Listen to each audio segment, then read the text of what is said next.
একটা ছোট গ্রামে মার্ভেলের হাল্ক তার মায়ের সাথে থাকত। বলে রাগী হলেও মায়ের কাছে হাল্ক ছিল একদম শান্ত। হয়ে নিয়েছি। দেন একদিন তার মা গুরুতর অসুস্থ হয়ে পড়ল। হাল্ক যত শক্তিশালীই হোক, সে তখন খুব অসহায়।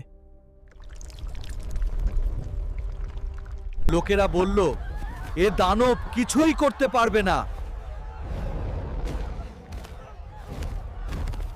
মা বলল, তুই শুধু দানব নোস,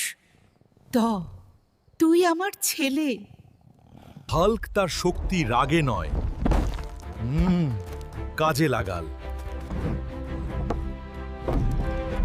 মা ধীরে ধীরে সুস্থ হয়ে উঠল।